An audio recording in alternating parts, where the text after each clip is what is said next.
On this third episode of Region Race, we will take a look at last Friday's Instant Classic. We will focus on a surging 5A team.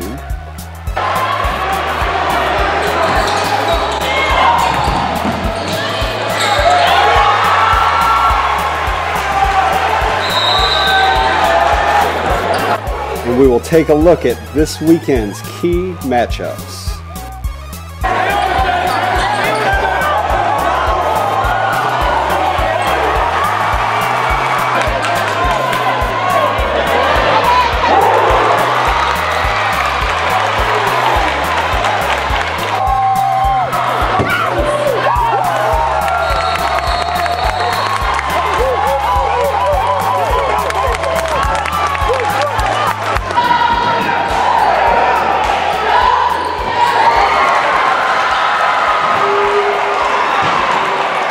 First, let's look back at Friday's Instant Classic between Laney and Butler.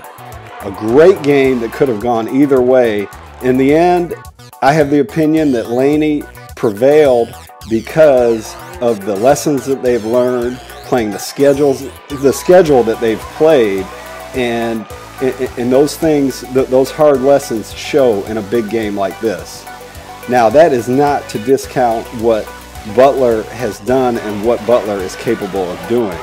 I believe Friday was the first major test that the Bulldogs have faced, and I believe they will take a lot from that test. I wrote a huge blog post Sunday about the game, and it was just a joy to watch these guys play, to watch them compete, to see the best come out in almost all of them. And so there was a lot of emotion on my part when I even watched the game, wrote about the game, and put the videos together for the game. It was a true treat, and I can't wait until January 31st when we can do it all again. And also, there's going to be so many more great Region 3A games this season. Speaking of that, let's look at this weekend. Okay, so you have Laney at Washington County. Laney, obviously undefeated in the region. Washington County is very, very capable, and they will be playing at home. So that one's going to be a great matchup. Then Laney turns right around and hosts rival Josie Saturday. That's always a great game, and it should be better this year than any time in the past several years. Probably since Laney's state championship team, when those two teams met, is the last time that there'll be this much anticipation for a Laney-Josie game. Then we have on Monday in the MLK Classic at Evans High School, we have Butler, most recently ranked number 3 in the state in Class 3A, versus Jenkins, who was most recently ranked number 2 in the state in Class 3A. Jenkins played Laney a few weeks ago. I really like that team. They really play hard. Everybody knows how I feel about Butler. So Butler-Jenkins Monday is a must-see game. In addition to that, we have Glen Hills versus Westside Friday. Glen Hills is surging.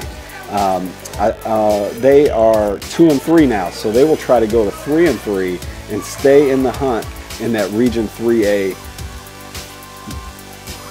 storm. I tried to think of a good word for it, but it is just tough stuff. And then another matchup Monday at the MLK Classic at Evans High School, Grovetown versus Cedar Grove. Grovetown, who we'll get to in a second, will get a chance to prove itself against a highly ranked number 4 in the state 3A team. And I'd like to see a 5A team challenge a 3A team for the first time this season. Now, on to Grovetown. Grovetown, after dropping a game versus Cross Creek, has now won 3 straight region games, and they sit in first place via tiebreaker over Richmond. Both teams have a 3-1 record, but Grovetown did defeat Richmond, so that gives them the tiebreaker. It's great. They beat Evans last night. Solomon Gauze played by far his best game of the season. I've been critical of Solomon for what I believe is settling for the three-point shot too much, but he made them Tuesday, and he made mid-range jump shots, and then towards the end of the game, he really started attacking the basket. I talked to Solomon about that after the game, and he was very nice as usual. Great kid, and you know, said yes sir and listened to me and all that kind of stuff. But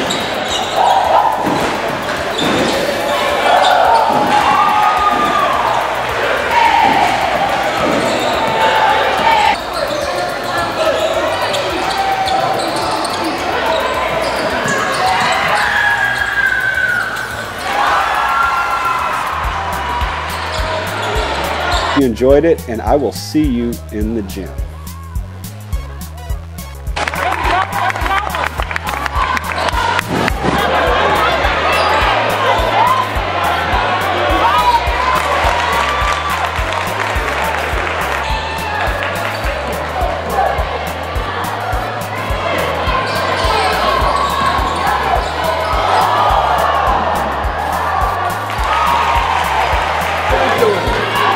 I like our chances this half, by the way.